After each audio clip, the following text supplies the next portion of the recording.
do Senhor Jesus. Convido os que puderem estar de pé para a leitura da palavra de Deus, que se encontra no Evangelho de Mateus, capítulo 14. Evangelho de Mateus, capítulo 14, a partir do versículo número 13 até o versículo de número 21.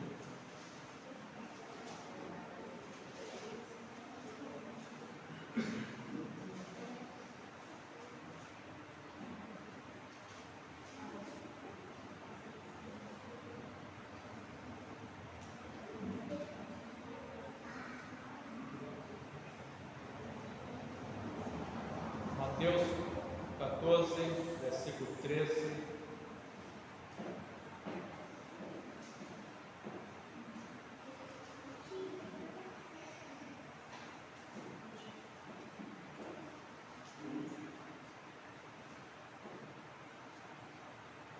Bem, diz assim a palavra do Senhor.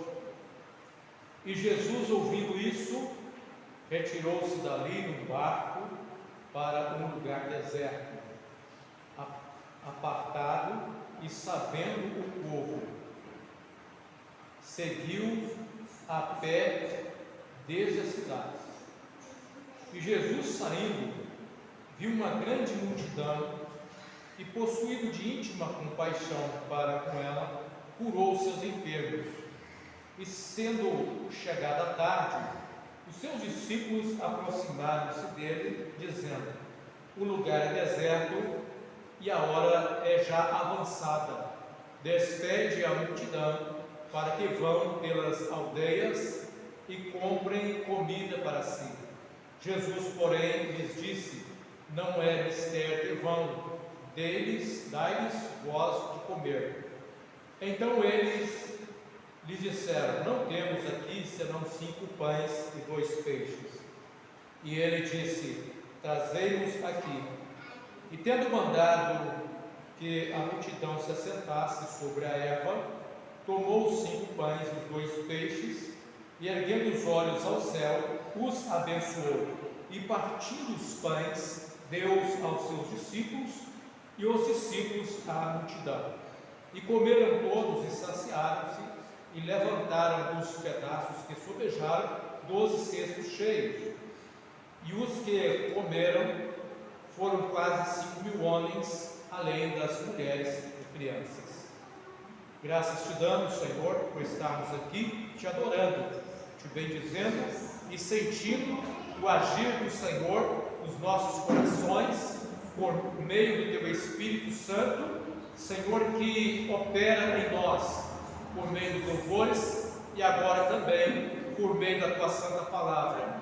Que esse Espírito Santo possa usar o pregador para que a tua palavra seja, ó Deus, a luz que vem de encontro às nossas necessidades.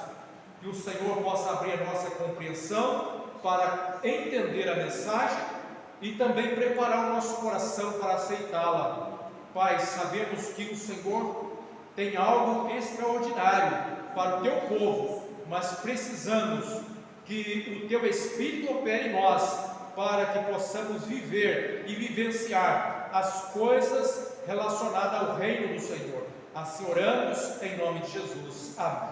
Os irmãos podem sentar. As crianças, está indo para o anexo, né?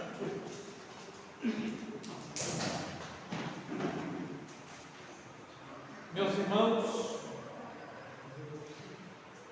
seguindo ainda as mensagens a respeito dos milagres de Jesus, hoje nós vamos falar sobre a primeira multiplicação dos pães e dos peixes e como que nós podemos aprender com esse milagre que Jesus operou aqui, multiplicando, aqui 5 pães e 2 peixinhos para alimentar uma multidão de mais de 5.000 homens, ou seja, 5.000 homens,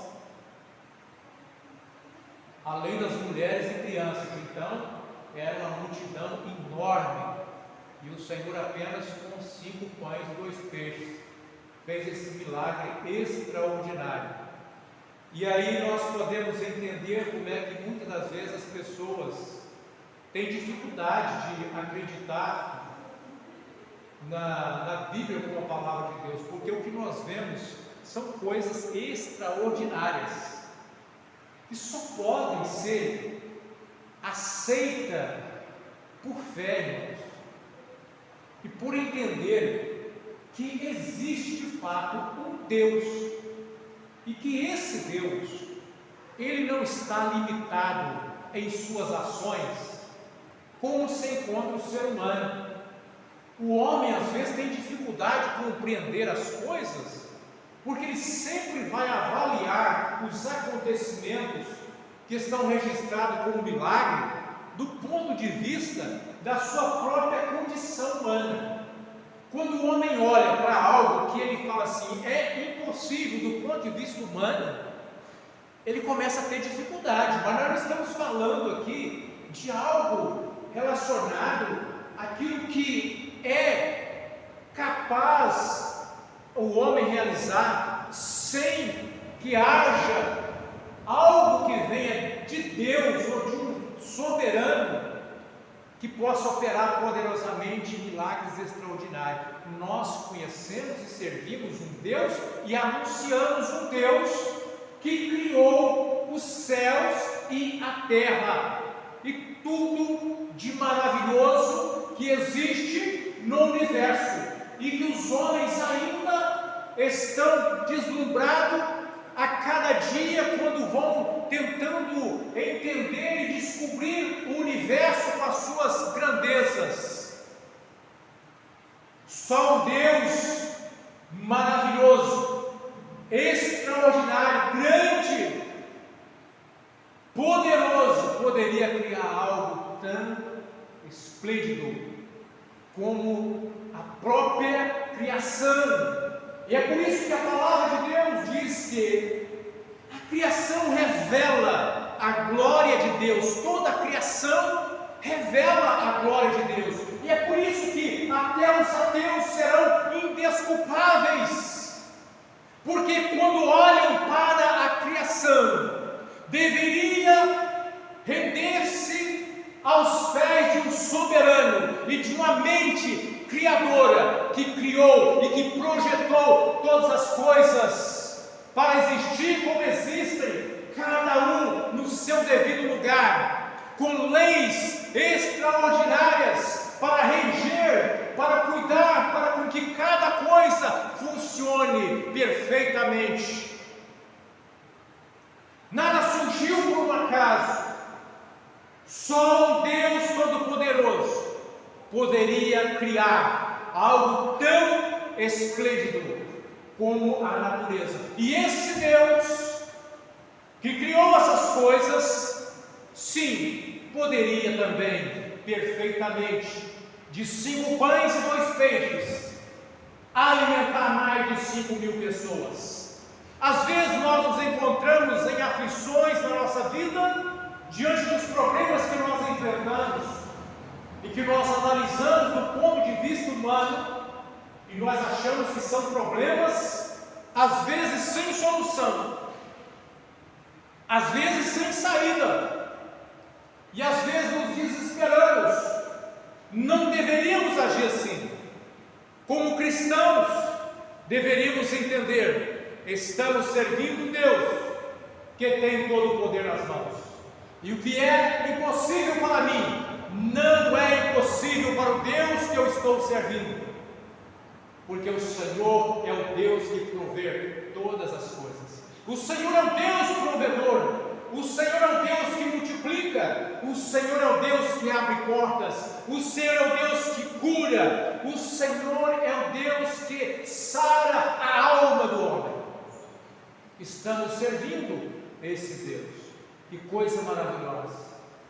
Ah, meus irmãos, somente isso que eu acabei de anunciar aqui já deveria ser algo suficiente na nossa vida para criar dentro de nós um desejo ardente de estarmos a cada instante em comunhão com esse Deus, falando com esse Deus, louvando esse Deus, adorando esse Deus, servindo esse Deus. E às vezes eu me pergunto por que nós temos dificuldade. Por que nós temos dificuldade de estarmos por completos entregues à mão desse Deus para servi-lo como Ele merece? E eu vou dizer, por mais que nós nos entreguemos completamente ao serviço de Deus, ainda assim, devido às nossas limitações e imperfeições, jamais iríamos servi-lo como Ele merece. Porque Ele é perfeito e nós falhamos, mesmo quando nós queremos ofertar a Ele o nosso melhor culto, a nossa melhor adoração, ainda falhamos. Pois bem, sobre esse Deus que se revela ao mundo como o Verbo que se encarna e que toma forma humana e que experimenta as dores do homem, o Senhor Jesus, a imagem do Deus invisível,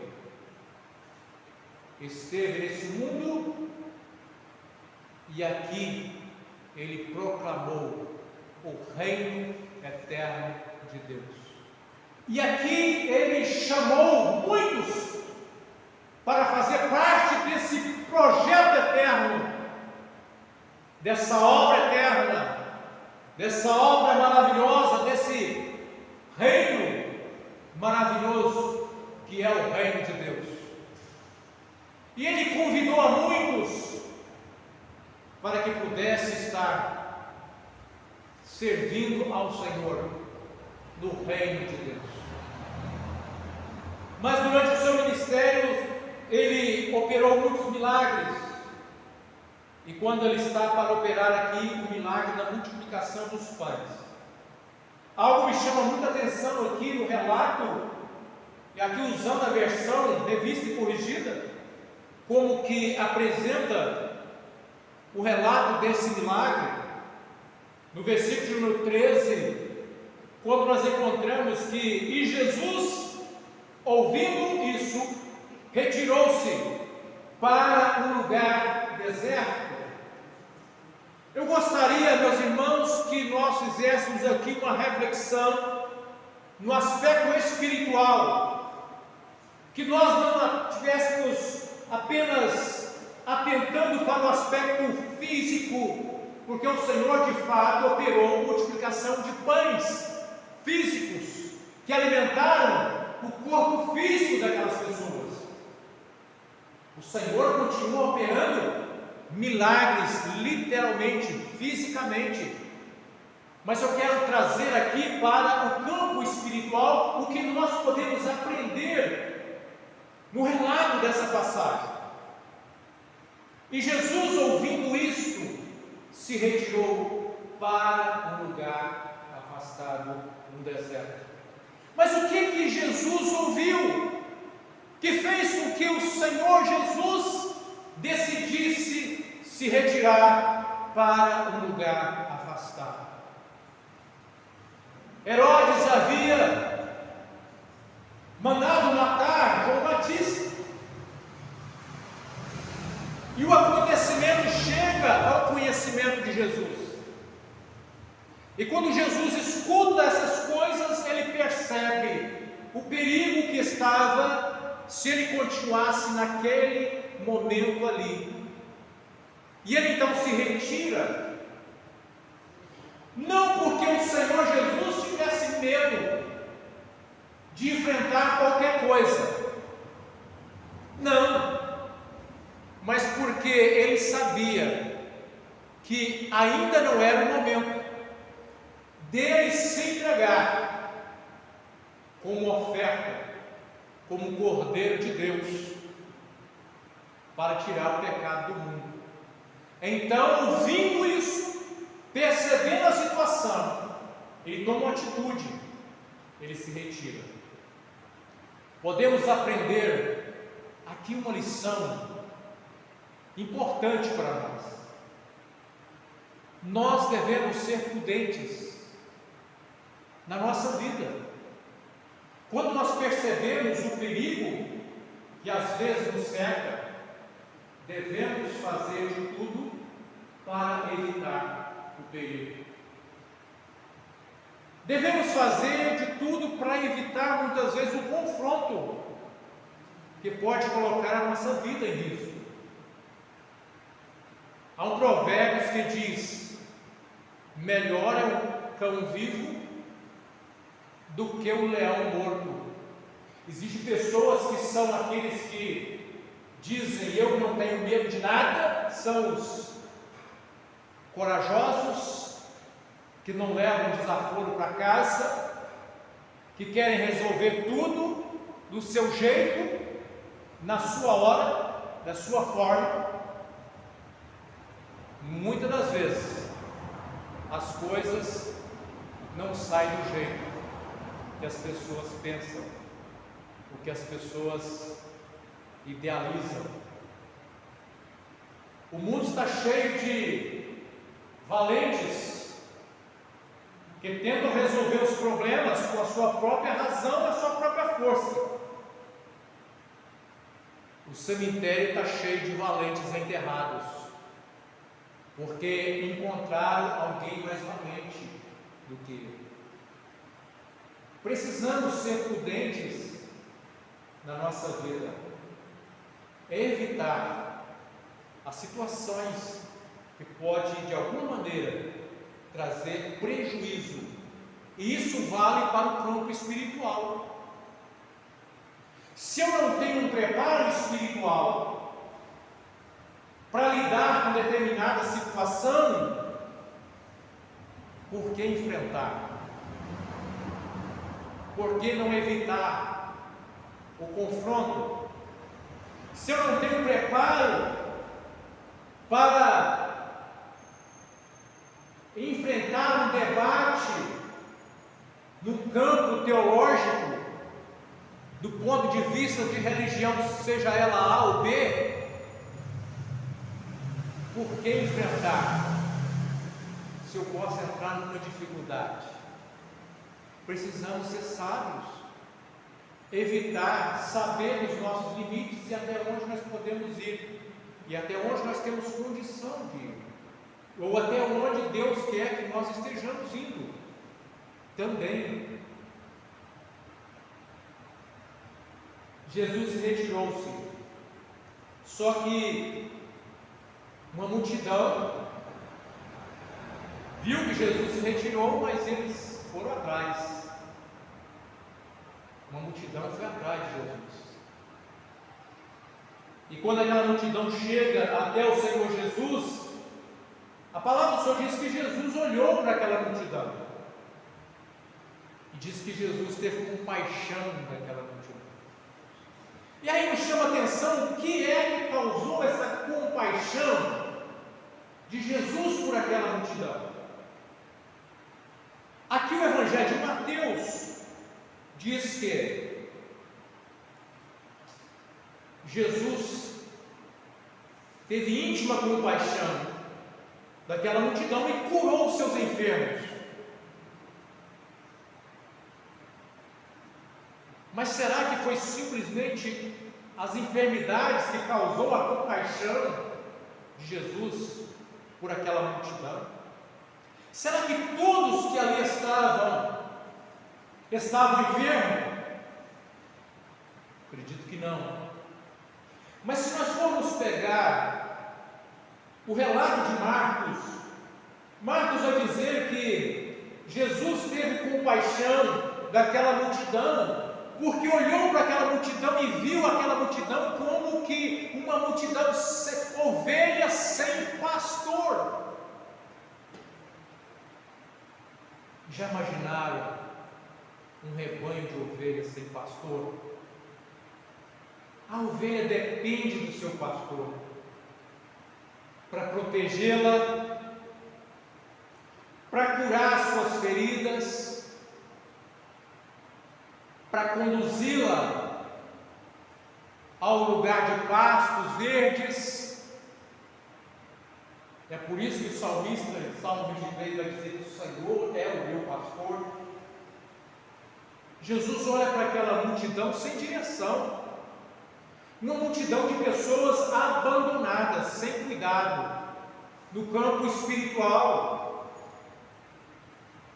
que precisavam de Jesus, precisavam do pastor, e ali estava o verdadeiro pastor, que veio para pastorear e para apacentar as ovelhas e para trazer de volta as que estavam desgarradas, para curar as que estavam feridas. Jesus é esse bom pastor. Ele vai dizer, ele vai se revelar como tal no Evangelho de João, no capítulo 10, quando ele vai dizer: eu sou o bom pastor. E ele vai até falar dos mercenários que cuidavam das ovelhas que não eram deles e recebiam para cuidar das ovelhas. A preocupação deles era com o dinheiro que estava entrando no bolso. E Jesus vai dizer: quando eles veem chegar o lobo, eles fogem, porque as ovelhas não pertencem a eles. Eles não estão preocupados, eles não querem enfrentar o perigo por amor às ovelhas. O mundo se via, e muitos ainda se veem nessa situação espiritual. Então Marcos vai dizer que Jesus olha e vê aquela multidão como ovelha sem pastor, e Marcos vai dizer que, enquanto Mateus diz que Jesus começou a curar os seus enfermos, Marcos vai dizer assim: e Jesus começou a ensinar-lhes. Porque o ministério do Senhor Jesus incluía a cura divina, o cuidado com o físico, mas também o cuidado com a alma. E o cuidado com a alma só poderia ser curada por intermédio do ensino a respeito do reino de Deus. Sem a compreensão do estado do homem e da sua carência, e do que o reino de Deus é, e do que ele oferece para o homem, como projeto de redenção, o homem não consegue receber a cura da sua alma. Lucas vai dizer que ele falava do reino de Deus e curava os que necessitavam de cura. É assim que Jesus se coloca no meio daquela multidão. Feito ali todo esse trabalho que Jesus fez no seu ministério, curando os enfermos, ensinando muitas coisas, ele agora, a multidão precisa alimentar fisicamente. Então já era tarde, a hora avançada, o lugar deserto, e alguém disse para Jesus assim: despegue a multidão para que vão pelas aldeias e comprem comida para si. E Jesus vai responder: não é mister que vão, dê-lhes vós de comer. Então eles lhes disseram: não temos aqui senão 5 pães e 2 peixes. Ora, Jesus estava ali operando literalmente, multiplicando pães e peixes.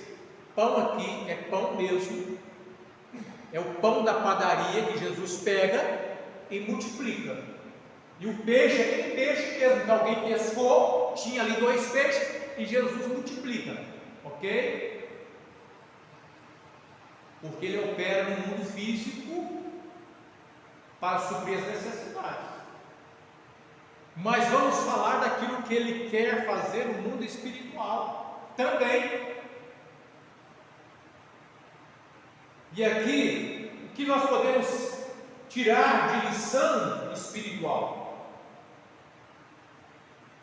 A comida que o homem consegue comprar com seu próprio recurso está relacionado ao evangelho social. Aquilo que o homem com seu próprio esforço é capaz de fazer para ajudar os demais. O evangelho focado na vida terrena, o evangelho social. Mas a comida fornecida pelo poder divino, a comida fornecida, aquela que foi recebida pela ação do Eterno, somente essa comida pode saciar a alma do homem. Ou seja, eu posso cuidar do aspecto social do homem, fazer uma cesta básica, é dever nosso como cristão ajudar quem necessita. Dever nosso. Aliás, Tiago fala muito bem daqueles cristãos que acham que o dever é simplesmente cuidar da alma. O ser humano agora virou crente e virou sua alma, só espírito. Não necessita de mais nada. Então você ajudou espiritualmente, o irmãozinho se vira. Ou, às vezes, nem irmão em Cristo. Às vezes alguém que nem irmão em Cristo não teve uma experiência de salvação, mas é alguém próximo de nós que está precisando, e que se eu tenho fé e tenho recurso para ajudar e não ajudo, a minha fé é morta. Mas se eu trouxer o evangelho apenas para esse campo social, eu estou invertendo os valores, porque Paulo vai dizer: se nós esperamos em Cristo somente para essa vida, nós somos os mais miseráveis. Não é verdade? Então nós precisamos pensar naquilo que alimenta a alma nossa e do nosso próximo também. E aí, só o que vem por intervenção divina. Se o pão não vier por intervenção divina, a alma não é saciada.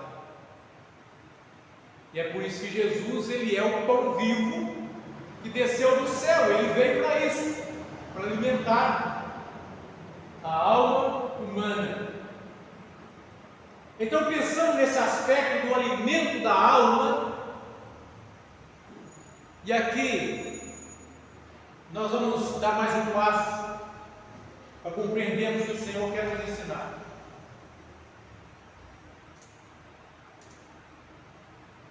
Jesus disse assim para eles: traz o que vocês têm.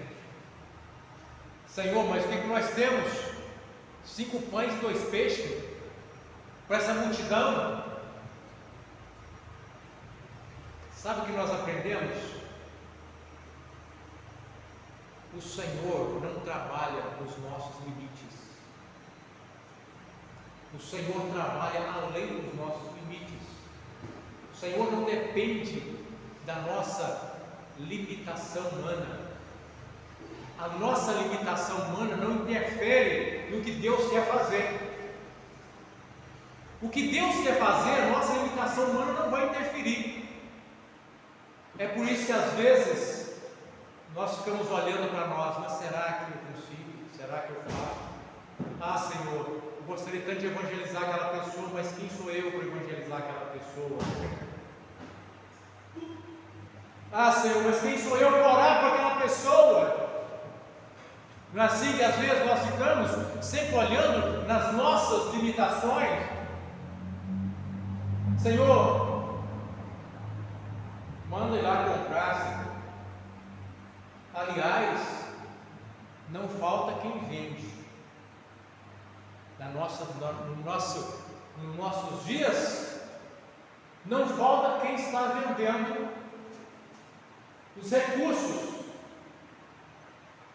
E aquilo que vem de Deus, por intermédio divino, não pode ser vendido, não pode ser negociado.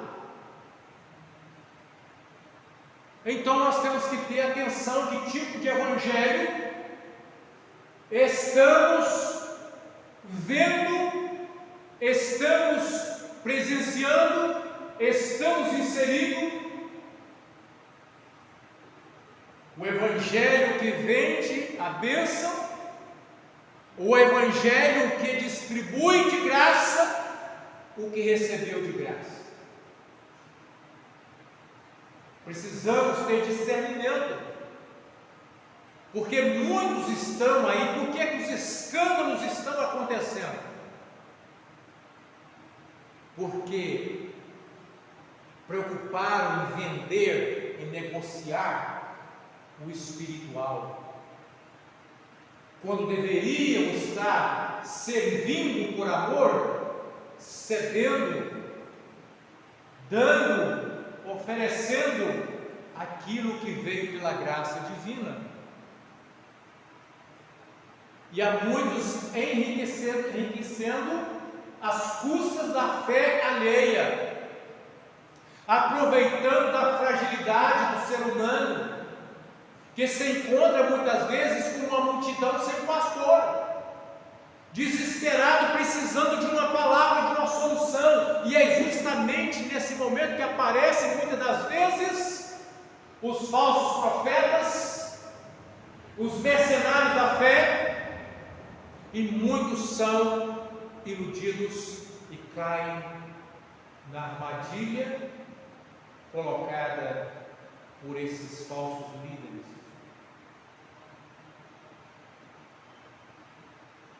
O Senhor Jesus pegou o que os discípulos tinham. Diz a palavra do Senhor que Ele mandou a multidão assentar, e assentar em grupos. E aqui nós aprendemos uma coisa, irmãos: Deus é um Deus de organização.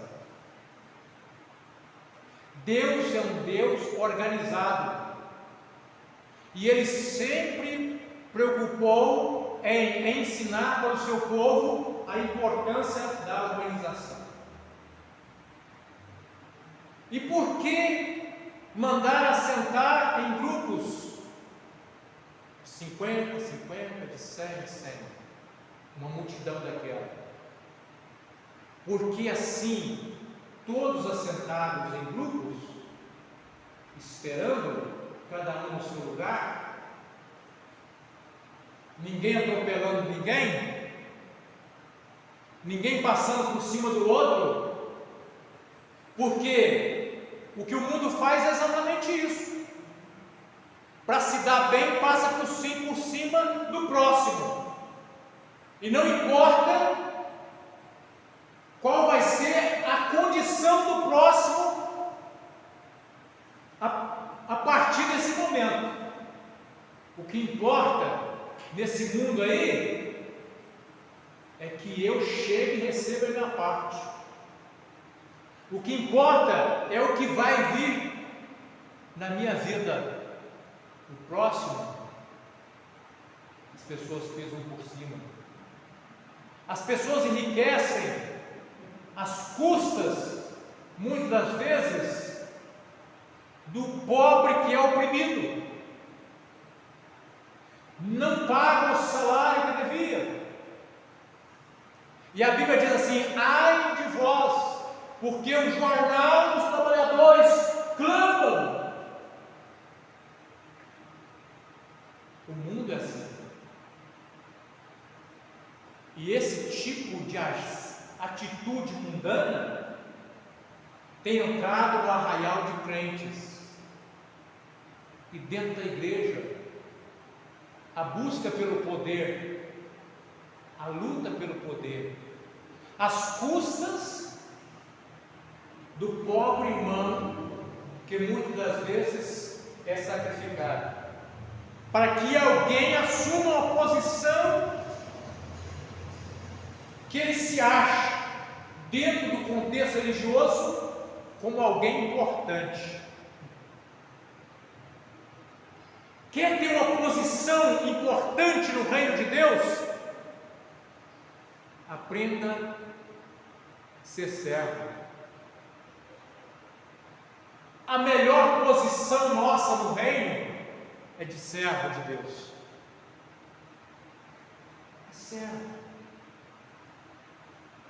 Na igreja, Deus tem, cada um ele coloca nas suas funções, na sua função, conforme ele quer, mas todos somos servos. Ninguém é melhor do que ninguém. Aí uma liderança se acha, em alguns casos se acha dono da igreja de Cristo. E o que o líder fala vira lei, mesmo que não seja uma lei estabelecida na palavra de Deus. O que o líder fala, todos têm que obedecer. E ai de quem contradizer. Ai de quem questionar o líder. Vai ouvir de imediato: não toqueis no meu ungido. Aceita a ordem calada, mas está errado, é contra a palavra de Deus, não está de acordo com a palavra de Deus. Não, mas você não pode falar, você não pode questionar, você tem só que obedecer, porque Ele é o ungido de Deus. Ora, na igreja de Jesus, a unção desceu sobre o corpo de Cristo, e todos nós somos ungidos de Deus, todos nós somos sacerdotes do Deus vivo. E as pessoas pegam um texto isolado para manipular, para dominar uma igreja que não pertence ao homem, mas pertence a Deus.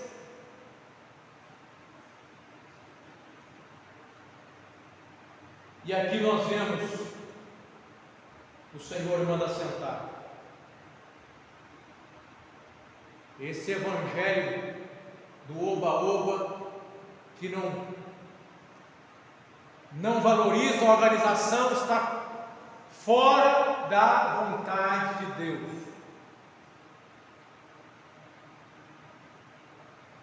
Não significa que todo lugar que tem organização também esteja dentro da vontade de Deus. Porque umas coisas que a seita sabe fazer muito bem é organizar. E é por isso que acaba funcionando em muitos aspectos.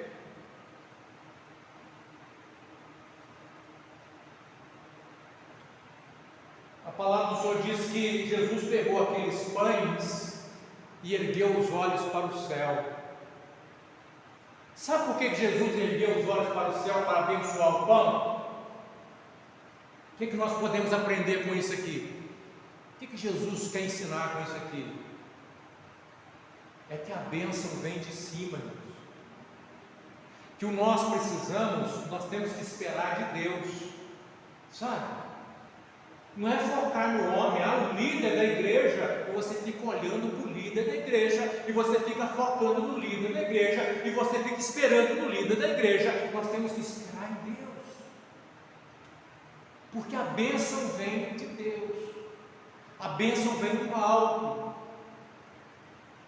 Jesus ensina de onde vem aquilo que nós precisamos. E tem pessoas que ficam desesperadas atrás de líderes. Mas se o líder não fizer, se o líder não tiver, se o líder não orar, ora, irmãos.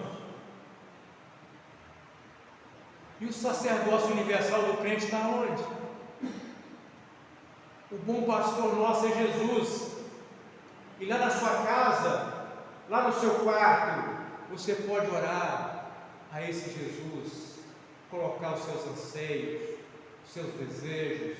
Não estamos aqui dizendo que a oração de um pelo outro não é importante, Não estou dizendo que a oração de um pastor pela igreja é importante, mas eu estou dizendo que você não deve ficar esperando o homem. A fonte da bênção vem do alto, vem de Deus.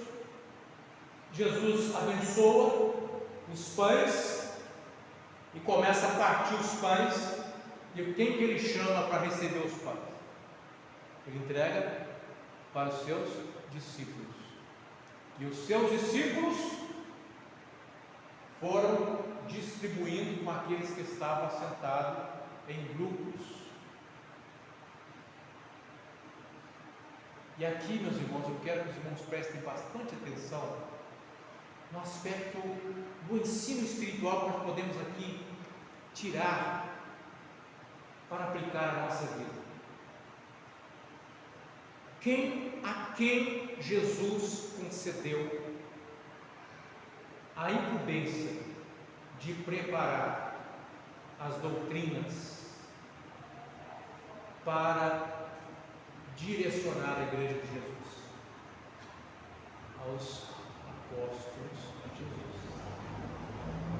É por isso que a igreja ela é apostólica. O Senhor é a fonte da bênção e Ele concedeu aos seus apóstolos a condição e a incumbência de o quê? Estabelecer normas e doutrinas para serem ensinadas e vividas e aperfeiçoamento da igreja, do corpo de Cristo.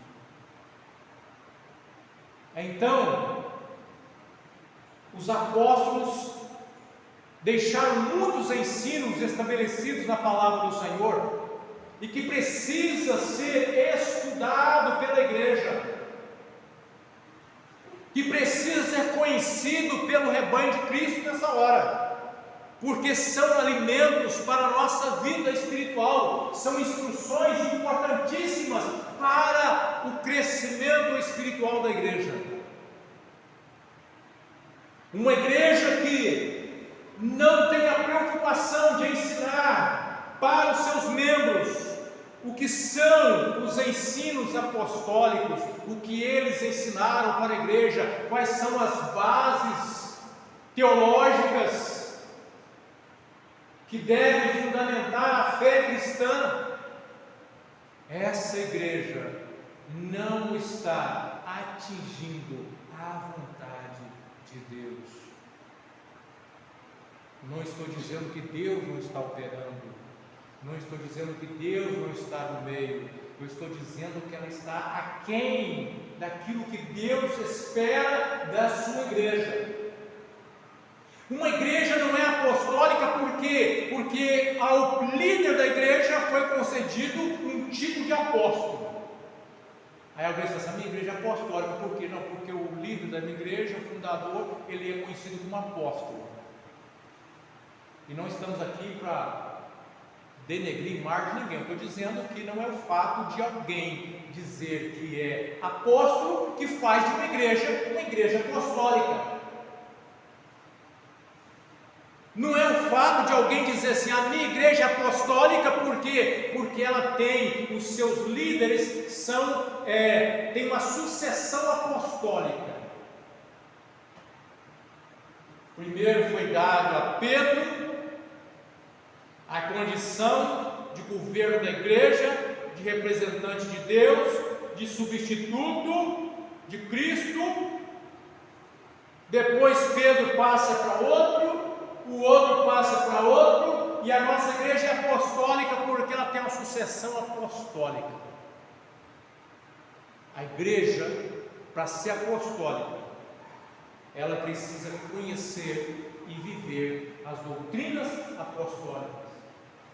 Como que uma igreja pode se intitular igreja apostólica e ensinar diversos ensinos que os apóstolos jamais ensinaram? Como que a igreja pode dizer que é apostólica se o que ela está distribuindo como alimento para os seus membros são ensinos que você não encontra nas Escrituras Sagradas, que você não encontra nos ensinos apostólicos? Como que a igreja pode dizer que é apostólica se ela ensina e distribui como alimento para os seus membros algo que vem de uma revelação, ou a suposta revelação que o Espírito Santo esqueceu de revelar para os apóstolos que andaram com Cristo? Ah, não, mas Deus revelou para nós agora, porque nós somos uma igreja da última hora. Conversa de gente que não estuda a palavra de Deus, de gente que não compreende a palavra de Deus. A igreja apostólica é aquela que tem a incumbência e que se debruça a estudar aquilo que os apóstolos ensinaram e a repartir para com seus membros e para com aqueles que estão chegando os ensinos deixados pelos apóstolos. É por isso, meus irmãos, que nós estamos aqui e o nosso foco é esse. É por isso que os irmãos jamais vão ver aqui, irmãos, em nome de Jesus, um ensino sendo colocado para a igreja como uma doutrina que não tenha sido vivida ou ensinada pelos apóstolos de Cristo Jesus. Eles receberam 12 cestos e eles foram distribuindo os pães, e a multidão foi recebendo e foi sendo alimentada. E aqui chegamos ao final dessa mensagem. Nós também temos uma responsabilidade de passar para frente o que chegou até nós. Imagina, por exemplo, nós temos aqui 50 pessoas para se alimentar, todos sentadinhos. Um rancho 50. Aí você tem um monte de rancho 50, porque são mais de 5.000 pessoas. Qual que é a maneira mais fácil de fazer isso chegar a todos? Estão todos sentados. Você passa para um, vai passando para o outro, vai passando para o outro. A forma mais fácil de chegar, eu passo para fulano, fulano repassa para o outro, eu passo para o outro, repassa para o outro, e chega um ponto que todos são alcançados, alimentados. A igreja tem que ter essa preocupação. Você recebeu, você tem a responsabilidade de passar para frente o que chegou até você, como ensino da palavra de Deus, como experiência que vem de Deus. Nós precisamos fazer a nossa parte, o nosso papel, até que todos sejam alimentados. Sabe quando é que vai parar de multiplicar a bênção para sustentar a igreja? Quando é que vai parar de multiplicar a bênção para sustentar a igreja? Só quando a igreja for tirada aqui desse mundo. Enquanto Jesus vier buscar a igreja, o Espírito Santo está aqui, atuante, multiplicando as bênçãos, para que a igreja seja fortalecida na fé, edificada, e tudo seja para a glória de Deus. Amém? Que Deus nos abençoe, em nome de Jesus. Está cantando 24. 24.